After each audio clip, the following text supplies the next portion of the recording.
We have some big news concerning Bray Wyatt, and Tony Khan has revealed some exciting details about the upcoming AEW New Japan Super Show. But first, Wardlow has revealed his AEW dream matches. Speaking with Buster's World this week, Mr. Mayhem would reveal who he wants to wrestle next after his recent win over Lance Archer. So far, he's fought the likes of Hangman Page, Cody Rhodes, CM Punk, and Jungle Boy, and in the interview, Wardlow would reveal who else he wants to add to that list, and he would say, "For today, Kenny Omega tops that list. I feel that I have a list of people that are claimed to be the best wrestlers in the world. I feel like I have this list of people that I want to wrestle with just because they are the best, supposedly. So I just want to challenge myself with guys like Kenny Omega. Can I hang with Pac and Andrade? I want to be able to hang with the best workers.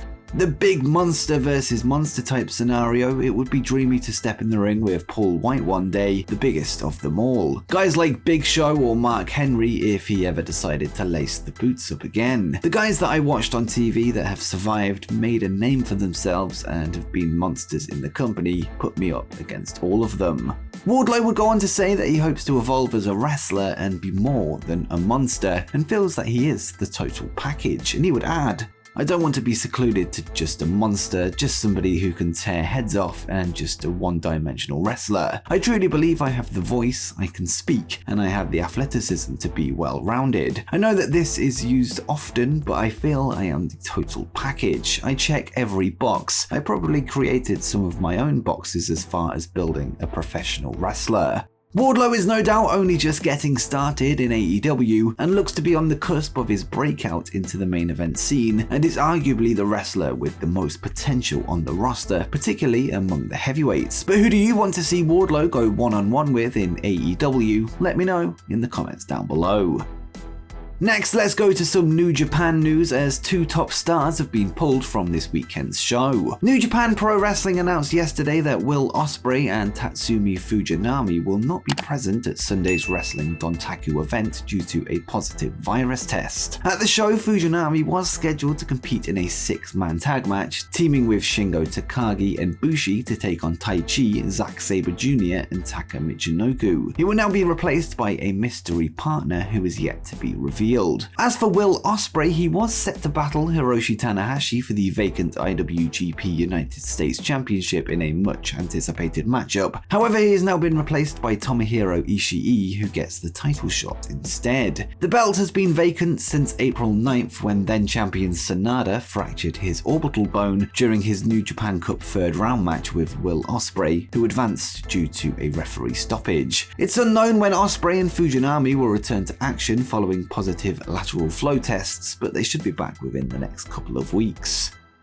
Now let's look at Impact Wrestling, where some huge title matches have been announced. On May 7th, Impact will hold the Under Siege event from Newport, Kentucky, and so far 5 matches are booked for the show. First, the Impact Tag Team titles will be on the line as Violent by Design will go up against Impact's newest tag team, the Briscoes. The Briscoes would make their return to the promotion on last night's episode of Impact Wrestling, confronting both Violent by Design and Heath and Rhino to throw their names into the tag team title picture. This would set up a match that saw Mark and Jay defeat Rhino and Heath to earn a championship opportunity at Under Siege in just over 1 week's time. It seems that the Briscoes could be set to become a regular fixture in the Impact Tag division following their recent departure from Ring of Honor, with Warner Media seemingly blocking their involvement within the ROH AEW umbrella. On top of this, New Japan's Tomohiro Ishii would confront Impact World Champion Josh Alexander after being revealed as Scott D'Amore's hand-picked opponent. The two will meet at the pay-per-view in what will be Alexander's second title defense. He would win the belt at last weekend's Rebellion event where he defeated Moose, who he would beat for a second time last night in his first defense. Elsewhere on the show, Taya Valkyrie will defend her AAA Reina del Reina's title against former champion Deonna Purrazzo. Bullet Club will fight Honor No More, and Tasha Steelz puts her Impact Knockouts title on the line against Havoc, with this all going down on May 7th on Fight, and it can be watched using our Fight affiliate link in the description below.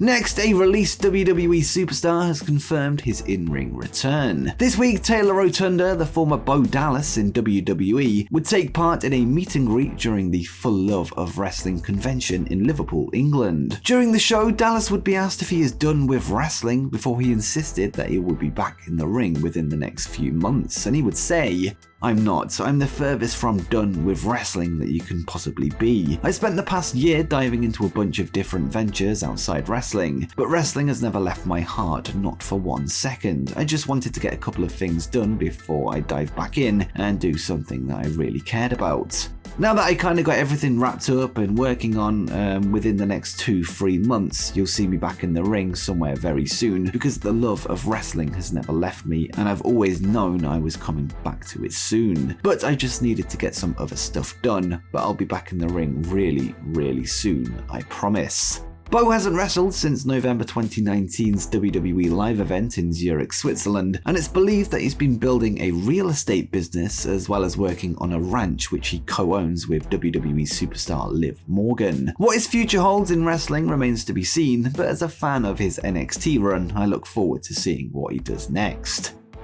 Now let's go down to Mexico as a major return has been cancelled. Last week it was reported by Emily Pratt of Fanbyte that Alberto El Patron, the former Alberto Del Rio, would be returning to AAA this weekend as Laredo Kid's mystery partner. Laredo is scheduled to wrestle in a triple threat tag team match with his partner yet to be made official, with AAA booker Conan said to be wanting to bring in a major name after his original plan fell through. But in an update to the Fanbyte story, it has been confirmed that El Patron will no longer be appearing at the event, with one source noting that he has been pulled from the show. Laredo's partner is now said to be a mystery wrestler from the American independent scene, although no name was specified. If you want to find out who the opponent is, you can check out Triple Mania on April 30th using our Fight affiliate link in the description below, with the show set to be main evented by the Young Bucks, taking on the returning Rey Fenix and AAA Mega Champion Hijo del Vikingo.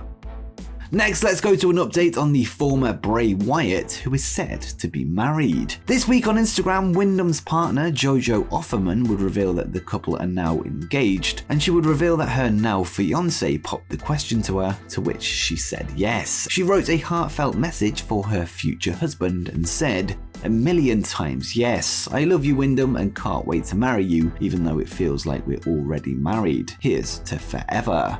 Wyndham would reply to the post and simply said, "I'm a lucky dude." Rotunda and Offerman have been dating since 2017 and currently have 2 children together. Whilst we await more news on Wyndham's return to the squared circle, potentially alongside his aforementioned brother Taylor, we now have some big news, at least for his personal life. Of course, we send our congratulations out to the happy couple and wish them all the best going forward.